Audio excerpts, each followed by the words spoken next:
वो जहर देता तो सबकी नजर में आ जाता, सो ये किया कि हमें वक्त पर दवाएं न दी। वो अब तिजारती पहलू निकाल लेता है, मैं कुछ कहूं तो तराजू निकाल लेता है। मैं इसलिए भी तेरे फन की कदर करता हूं तो झूठ बोल के आंसू निकाल लेता है। सभापति महोदय, मैं आपके सामने खड़ा होकर के एक बहुत छोटी सी कहानी सुनाना चाहता हूं कि महान बादशाह सिकंदर ने जब यूनान फतेह किया तो जीत का जश्न मनाने के लिए शहर की सड़कों पर निकला।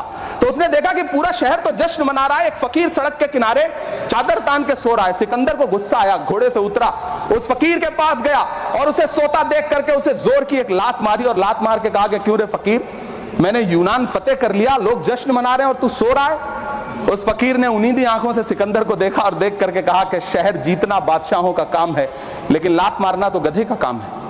सभापति महोदय, गरीब जनता को लात मारना बंद करिए। ये अमीरों के लिए बनाया गया बजट है, ये निराशाजनक बजट है। हम अमृतकाल सुनते आ रहे थे, ये अमृतकाल इतनी जल्दी समाप्त हो गया कि अब अमृतकाल का कोई नाम तक नहीं लेना चाहता है। जिस बजट में मनरेगा के लिए 1 रुपए की बढ़ोतरी ना हो, वही पुराना 86,000 करोड़, जबकि पहले ही 9,754 करोड़ का घाटा हो। जिस मनरेगा से करोड़ों मजदूरों के घर में चूल्हा जलता हो, उस मनरेगा में काम करने वाले गरीब मजदूरों के लिए अगर आपके खजाने से 1 रुपया भी इजाफी नहीं निकल सका तो भला कौन संतुष्ट हुआ साहब? इस देश का गरीब मजदूर या आपके उद्योगपति दोस्त? वो जो महाराष्ट्र में लोकसभा और विधानसभा के बीच में 40 लाख मतदाता बढ़ाए गए थे, अरे उन्हीं के लिए मनरेगा का थोड़ा सा बजट बढ़ा देते। क्या उसमें मनरेगा का एक भी मजदूर नहीं था 40 लाख लोगों में? सारे के सारे 12 लाख की छूट वाले से आगे के लोग थे। जिस देश में 40 से 45% मेडिकल फैकल्टी की सीट खाली हो, वहां बजट में 75,000 नए मेडिकल सीट्स का ऐलान हो रहा है। सरकार बहादुर, कम से कम इस देश के पढ़े लिखे युवाओं को तो मूर्ख समझना बंद करिए। पहले 7500 मेडिकल सीट्स बाद में बनाइएगा, पहले जो एम्स में 2161 पद खाली पड़े हैं उनको तो भर दीजिए। वित्त मंत्री जी देश की संसद में भाषण दे रही थी तो वहां मुंबई में कोई गरीब इंसान जब अपनी जेब टटोल करके अपनी मोटरसाइकिल में 1 लीटर पेट्रोल भरवा रहा था तो उस पेट्रोल की कीमत थी 103 रुपया प्रति लीटर। आखिर इतना महंगा पेट्रोल डीजल खरीद के कौन संतुष्ट हो रहा है? इस देश के गरीब लोग या फिर सरकार के चहेते धन्ना सेठ?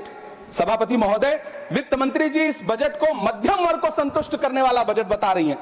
अरे मैडम, हम आप यहां पर बैठे रहते हैं और वहां बाहर इसी दिल्ली में 1 लीटर दूध, चाहे वो अमूल का हो या फिर मदर डेयरी का हो, उसकी कीमत 73 रुपए लीटर है। इतना महंगा बेच करके कौन संतुष्ट हो रहा है? गरीब जनता या आपके धन्ना सेठ दोस्त? सभापति महोदय, इस सरकार का बाजार और महंगाई पर कोई नियंत्रण नहीं रह गया है। चाहे देश में लहसुन 400 रुपए किलो बिक जाए, टमाटर 100 रुपए किलो बिक जाए, प्याज का दाम सुनकर आंखों में आंसू आ जाए, लेकिन वित्त मंत्री महोदया बजट में महंगाई का मां भी नहीं बोलती हैं। बच्चों की किताब और पेंसिल तक पर टैक्स लगाने वाले सरकार से मैं पूछना चाहता हूं कि आप मध्यम वर्ग का हितैषी बताते हैं, खुद को तो शर्म नहीं आती है? खुद को धार्मिक कहने वाली सरकार भगवान श्री कृष्ण के प्रिय खाद्य पदार्थों दही और मक्खन तक पर जीएसटी लगाती है और बात करती है मध्यम वर्ग की हिमायती होने की। जिंदा रहते हुए जनता से हर चीज पर टैक्स वसूलने वाली यह सरकार कम से कम मरने पर तो लोगों को बख्श देती, लेकिन नहीं, वहां भी लूटना है। अंतिम संस्कार के सामान, अगरबत्ती, धूप बत्ती, केवड़ा जल, चंदन पाउडर, जौ, बताशा, काला तिल, पंचरत्न, कपूर और कफन तक पर टैक्स लेने वाली यह सरकार किस मुंह से खुद को मध्यम वर्ग का हितैषी बताती है? कौन सी संतुष्टि? किसकी संतुष्टि? कदम कदम पर टैक्स देकर लूटने वाली जनता की या फिर जनता से टैक्स वसूल करके धन्ना सेठों का खजाना भरने वाली सरकार की? किसकी संतुष्टि? सभापति महोदय, 18 अगस्त 2015 आरा का बिहार का ऐतिहासिक मैदान, सजा हुआ मंच, हजारों की भीड़ और सामने खड़े हुए देश के प्रधानमंत्री का भाषण। बिहार के भाइयों बहनों, आज मैं बिहार के लिए पैकेज की घोषणा कर रहा हूं। 50,000 करोड़ कर दूं कि ज्यादा कर दूं? अखिलेश भाई, 60,000 करोड़ कर दूं कि ज्यादा कर दूं? 70,000 करोड़ कर दूं कि ज्यादा कर दूं? 80,000 करोड़ कर दूं कि ज्यादा कर दूं? चलो, मैं बिहार को 1.25 लाख करोड़ का पैकेज दे रहा हूं। 10 साल हो गए सभापति महोदय, वही ढाक के 3 पात। बिहार आज भी विकास की बाट जोड़ रहा है। भाषण आज भी प्रधानमंत्री जी के YouTube चैनल पर सुना जा सकता है। जो झूठ बोल के करता है मुतमईन सबको, वो झूठ बोल के खुद मुतमईन नहीं होता। सभापति महोदय, ये तो राहुल जी का असर है। कौन सा शब्द सर, कौन सा शब्द? झूठ। ठीक है सर, मिथ्या बोल करके, जो मिथ्या बोल के करता है मुतमईन सबको, वो मिथ्या बोल के खुद मुतमईन नहीं होता। ये राहुल जी का असर है। जो मखाना बोर्ड की घोषणा हुई, अखिलेश जी आपको याद होगा, भारत जोड़ो न्याय यात्रा में 30 जनवरी 2024 को बिहार के रंगभूमि मैदान में राहुल गांधी जी का पूर्णिया में भाषण था और उसमें मखाना को लेकर उन्होंने आवाज उठाई थी।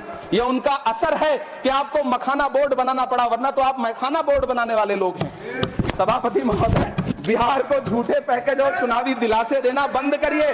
आज भी जब कोसी में बाढ़ आती है तो पूरा सीमांचल बर्बाद हो जाता है। मैंने उस तबाही को अपनी आंखों से देखा है। 2016-17 की बाढ़ में अपने इन्हीं हाथों से राहत सामग्री बांटी है मैंने। अगर सच में बिहार के लिए कुछ करना चाहते हैं तो बिहार को बाढ़ से बचाने का प्रबंध करिए।